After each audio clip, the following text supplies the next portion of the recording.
1400 ஆண்டுகளுக்கு முன் அரபு நாட்டில் தோன்றிய முகமது நபி அவர்களும் 2000 ஆண்டுகளுக்கு முன் தமிழகத்தில் தோன்றிய வள்ளுவ பெரியாரும் அடிப்படை தத்துவத்தில் சமமான சீர்திருத்தவாதிகளேயாவர். நபிகள் நாயகம் அவர்கள் மக்களுக்கு போதித்த நல்லறிவு கருத்துக்களும் வள்ளுவ பெருந்தகையார் மக்களுக்கு போதித்த அறிவு கருத்துக்களும் ஒரே தன்மையுடையன என்றே கூறலாம்.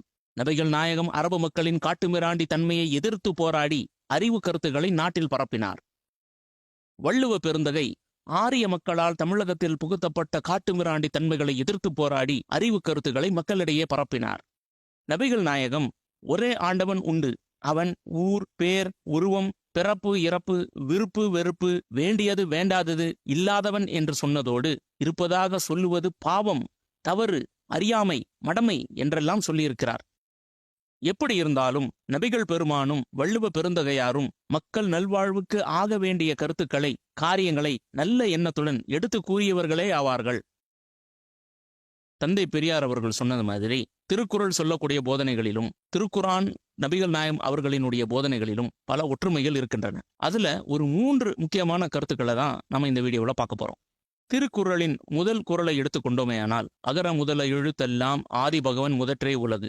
எப்படி எல்லா எழுத்துக்களும் அகரத்தை அடிப்படையாக கொண்டிருக்கின்றனவோ அதே மாதிரி உலகம் கடவுளை அடிப்படையாக கொண்டிருக்கிறது அப்படின்னு இந்த திருக்குறள் சொல்லுது. குர்ஆனுடைய இந்த வசனத்தை பாருங்க. அவனே முதலாமானவன், அவனே இறுதியானவன் அப்படின்னு மிக தெளிவாக திருக்குர்ஆனும் இதே கருத்தை சொல்லுது. இந்த குறளை பாருங்க. தனக்கு ஊமை இல்லாதான் தாழ் சேர்ந்தார் கல்லால் மனக்கவலை மாற்றல் அரிது.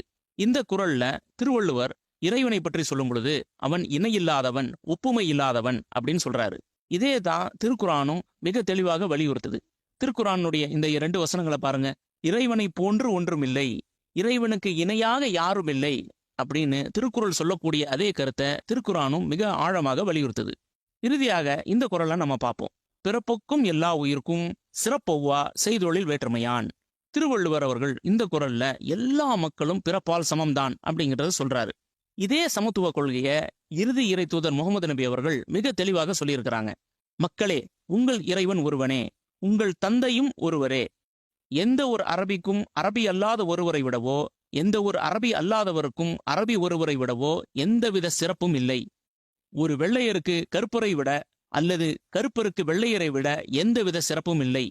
இறைவன் மேல் உள்ள பயபக்தி மட்டுமே ஒருவரின் சிறப்பை தீர்மானிக்கும் அப்படின்னு மிக தெளிவாக திருவள்ளுவர் சொல்லிய சமத்துவ கொள்கையை முகமது நபி அவர்களும் ஆணித்தரமாக சொல்லியிருக்கின்றார்கள். இப்படி பல ஒற்றுமைகளை நாம் சொல்லிக்கொண்டே போகலாம். இஸ்லாத்தை பற்றி தந்தை பெரியார் அவர்கள் வேற என்னவெல்லாம் சொல்லியிருக்கிறார்? இறைவன் நாடினால் அடுத்த வீடியோவில். உங்களை படைத்த உங்கள் இறைவன் உங்களுக்கு என்ன சொல்றான் அப்படின்னு தெரிஞ்சுக்கணும்னு ஆசைப்படுறீங்களா? உடனே இங்க கொடுக்கப்பட்டிருக்க எண்ணிற்கு ஒரு வாட்ஸ்அப் மெசேஜ் அனுப்பி இறுதி இறை வேதமான திருக்குர்ஆனின் தமிழ் மொழியாக்கத்தை வாங்கி படிங்க.